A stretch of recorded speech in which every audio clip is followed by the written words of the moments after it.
When you first look at game software, the impression you get is that every computer game is excitingly different.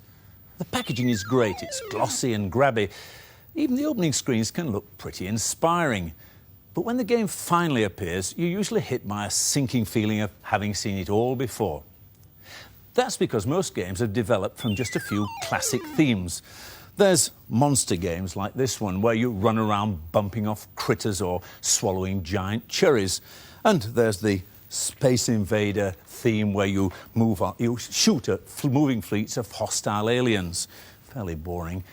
And then there's the more recent sports games. Well, sports games to me are perhaps the most appalling use of computers.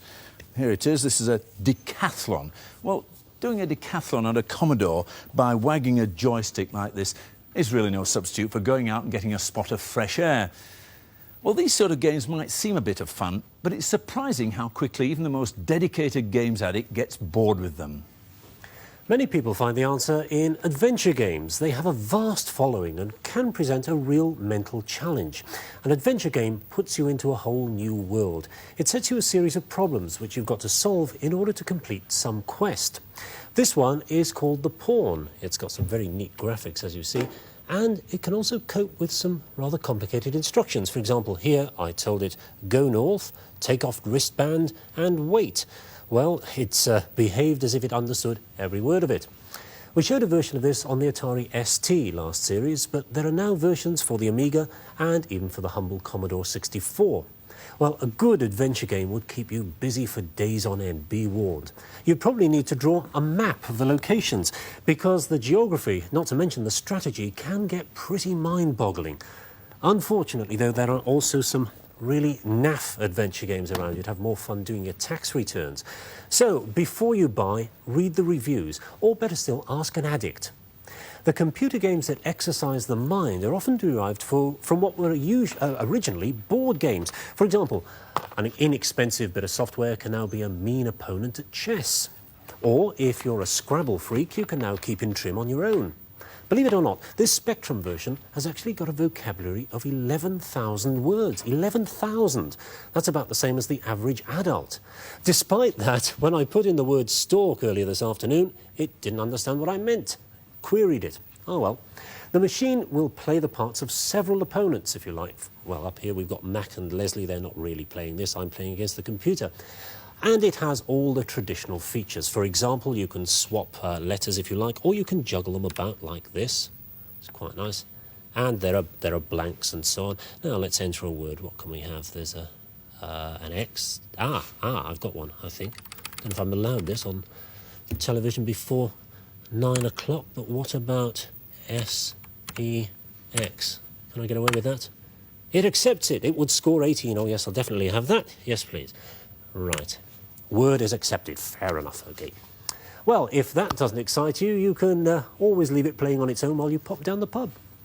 And of course, now there's Trivial Pursuit. It's been taken to new heights with new questions. Well, new trivial questions, that is. They now include graphics and sound, but you are expected to be honest. Well, let's press this button and off we go, see what we get. It's going to be a science question. Well, that might be a help. What are hardened mollusk secretions? Oh, my giddy aunt. I've no idea, but OK, supposing I said they're a form of tea bag, I don't know. Pearls, did you get it right? Yes, I say, of course I did. And I win the point. Well, of course, it's really supposed to be played in a group. But I can't help thinking that this version would appeal to computer freaks rather more than Trivial Pursuit fanatics. Well, so much for board games. What about a creative arcade game? Is there such a thing?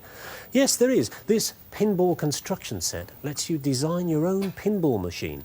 And you can even change things. Well, first of all, you play it like a conventional pinball, if you remember these things.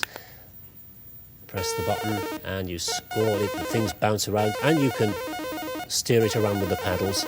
But if you get fed up with that one, you can change things. I'll move on to an options screen here. Now, what should we have? We'll move one of these items over. Pop that about there, I think, and perhaps one of these wedge shapes. Pick it up, put it over there.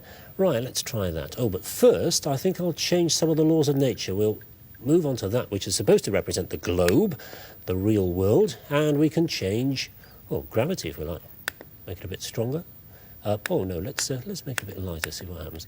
And elasticity, that's the bounce of the ball, so we'll change that a bit. Pull that down here. Right, quit that. Back into play mode, which is that icon there. There it is. Now let's try that. Oh, you see, well, gravity really has reduced there. I'm playing this on the moon or something. Let's see if I can catch that ball next time it comes down. Ah, got it. Great stuff. And that'll bounce around, should score quite well.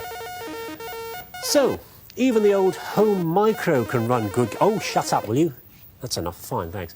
Even the old home micro can run good games, but the newer machines, which have got more memory, better graphics and faster processing, can handle even smarter games. Have a look at this one, Marble Madness on the Amiga.